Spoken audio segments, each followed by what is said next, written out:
books with the small presses is they usually, being a shorter novel, don't fit as well into the whole bookstore thing. This one might appear in bookstores, but it's kind of too small for a big publisher. But I like the dedication that a smaller publisher can pay to these kind of projects. This one is about this woman, Shay, who finds out that the emperor has been assassinated, almost. Going to be almost assassinated by he took a wound to the head that they were able to magically heal, but it left his brain empty. Ruined all of his memories, and there's basically everything about him. And repairing the brain did not restore that. It's like data wiped from a disk. Her job, they hired her to create a forgery of his soul. Stamp it on him with her magic, and have the emperor act as if he were still alive. And she had 100 days to try and do a forgery of the emperor's soul.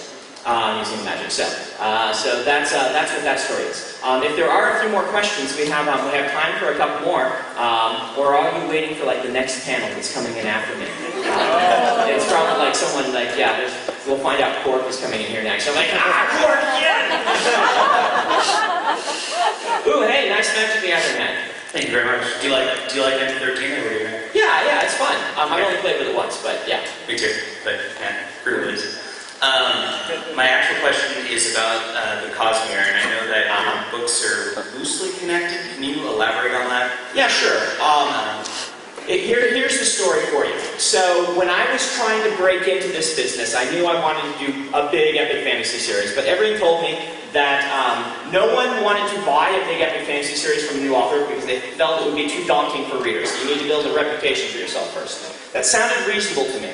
The other big thing that they kept saying is that if you're writing and trying to break in, you don't want to write like 4 books in the same series, because that same series is very continuous. Because it's like if an editor rejects book 1, you can't send them like book 2 that starts up right after book 1 and say, hey, read this instead. But if you have written several books that are in different worlds, if they like book 1 but it's not right for them, you can send them the other book and say, well, here's another thing for you to read. And so during the other days, I wrote a lot of books. I wrote 13 novels before I sold one.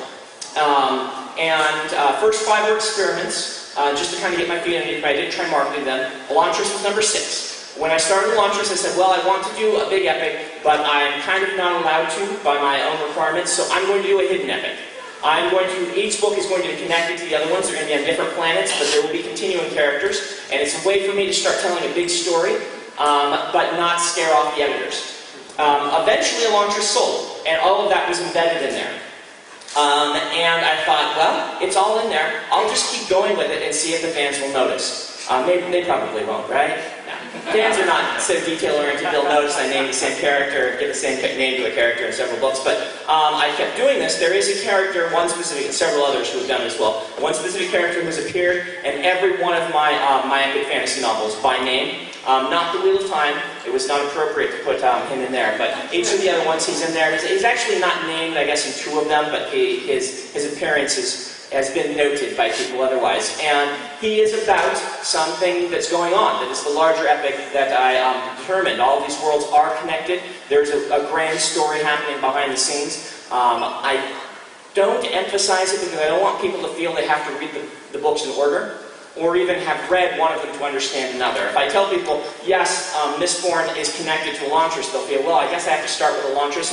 And, I don't want people to feel that. Each story has to be about its characters and what's happening in there. But this is a fun Easter egg. Eventually I will tell this story, and you will be able to see what this character has been doing and things like that. And hopefully it'll be really cool when it happens. But the story will never be about that until it is the main focus of the story, just to make sure, that people aren't feeling they're being left in the dark too much by things like that. Cool. Mm-hmm. As a writer myself, sometimes when I get to the climax of my story, I feel the pressure and a little daunted, and I tend to stall. I was wondering with the Robert Jordan series if you felt that pressure and if it kind of made you slow down the writing process. I feel something slightly different. It isn't the end that stops me. Endings I love because I've usually planned them so much. I'm a big planner. I love big explosive endings. As soon as I get there, I start to speed up. Where I slow down is about the 50% to 75% mark. And this is the part where, you know, you've been with a story so long that you're very familiar with it, and yet the ending is so far off that you're like, oh, you can't even see the ending, and things like that. And this part in the book is the part where I have to sit down and say, okay, my job is doing this. I have to write this. At the end of every day, I'm excited. But starting sometimes, you're like, you know, I want to do something new, I want to do something new. And for me, it's just a matter of getting the right mindset, writing on it for a little while, and getting excited about it. And if I'm not excited about it while I'm writing on it, then something is actually wrong. Usually that means that the scene isn't up to par or something like that. And at that point, I have to sit back and say, what am I doing wrong here? Often I'll change the viewpoint for the scene, or I'll change the setting for the scene, or I'll say, no, there needs to be more to the scene. What can I add to spice it up? Something like that. But yeah, I mean, I think it happens to every writer. No matter how much you love something, if you do it every day, day in and day out, there are days where you're just going to be like, wow, this is actually work, isn't it? This is actually a job. And, you know, one of the things that keeps people from making it as a writer is that they get to that point and then they're like, well, I guess I don't love this enough. Or I guess, you know, maybe I'm not a true innate writer. I think it would help people to know that every writer that I know gets to that point with even the books they love, where they're like, you know, this feels like a job today, but it is my job and I'm going to do it. Thank you. Mm-hmm. Hi, I was wondering if you're coming back to Comic-Con next year, and if you are you going to premiere Mistborn early at Comic-Con? Boy, I would sure love to. It's going to depend on if the video game is ready. By that point, I would assume it would be. I've come to Comic-Con the last 3 years, so there's a good chance I'll come next year. And I really have enjoyed it here. The experience, we have our own booth this year. I have my own booth. It's an artist alley. If you haven't seen it, it's fun. It's over in II-10, which is like actually right underneath us, basically. Having my own booth is fun too, because I can bring things, like I have a con exclusive book that we're selling, and stuff like that to kind of make the experience more special. I really like doing that, so I may try that again next year and bring something else exclusive and stuff like that. Okay, thank you. Mm-hmm. Hi, I read both the Mistborn series and Elantris, both pretty close together this past, like in the last 6 months. Okay. And I noticed a lot of similar themes. And I was wondering, you know, such as like a strong female lead, kind of the downtrodden people versus kind of a noble class and magic systems.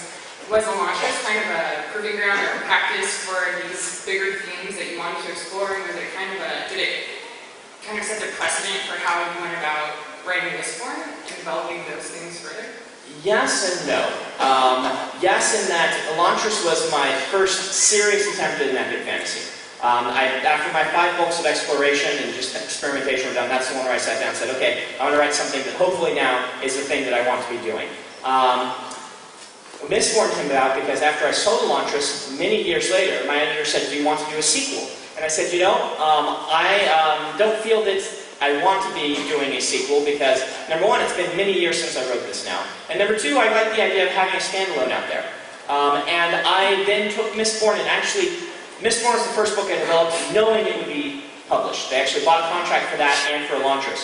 And so I sat down and said, I want to do a follow-up to Elantris. What's it going to be? So Mistborn was definitely influenced by the fact that this is the first time I knew what my publishing career was going to be like, and I wanted to develop a trilogy then that would give some of the same feel of Elantris for those who loved it, and yet was new and unique on its own. So that's where it came from. All right, let's do this guy. We're running low on time, so let's do this guy, and then we'll see if there's more time for it. Very quick. Okay. Who was your favorite character you've ever created and why? This is like asking a parent who their favorite child is.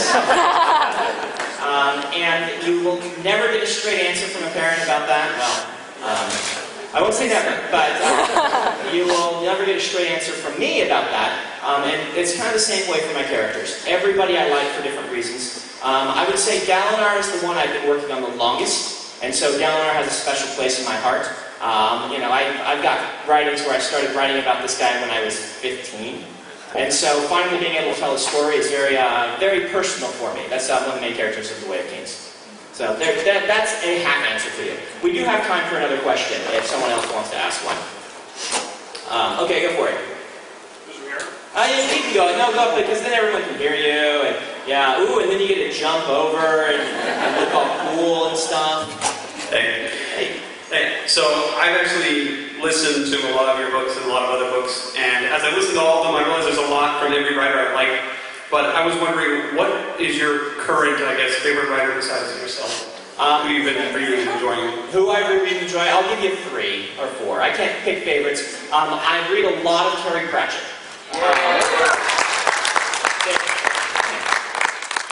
There are a couple reasons why. Number 1, he's very different from what I do, and I don't have to worry about unconscious influence. Number 2, he's a legitimate genius. I just love his books. It's just the wit and fun, but also good plotting and characters. They're just a blast. And so Pratchett is one of my favorites. Doing more like what I do, I've already mentioned, but I think Guy Gavriel Kay is probably the best writer in epic fantasy right now. He's amazing. If you haven't checked out his books, he's great. There's a lot of people I like, though. I frequently read Robin Hobb novels. If I'm reaching for something on the shelf that I haven't read, it's usually going to be, one of hers. Science fiction, I love Bernard Vinci. If you haven't read Fire Upon the Deep, it's like brilliantly, mind-blowingly awesome. And it's like a hard science fiction, epic fantasy meld hybrid, just like the plotting of epic fantasy, but with all the cool stuff about hard science fiction, without all the confusing stuff. I don't know how he does it, but yeah. Okay, we are going to stop, but before we do, let me tell you, this room will have someone else in it afterward. I'm going to go down to my booth for an hour. And I will be signing your things. I'll be talking to you there. I do have the Epic Fantasy panel with a whole bunch of cool people, including Robin Hobb, who I mentioned, and I think Ray Feist is on it this year, and my pal Christopher Paolini. Is Pat Rothfuss on this? Yeah, Pat's on it. Okay, so it's fun. That's I think at 3 o'clock. So that's going to fill up pretty fast. What's that? 3:30? Okay. And so I will be going and doing that. After I'm at my booth for an hour or so. My booth does have most of my books for sale. My friend Isaac brought them along. We do have the Ferrochemical Fine Art print, the first time that's been released. We have t-shirts, we have copies of my con exclusive, all sorts of fun stuff. I-10 right below me. Thank you guys.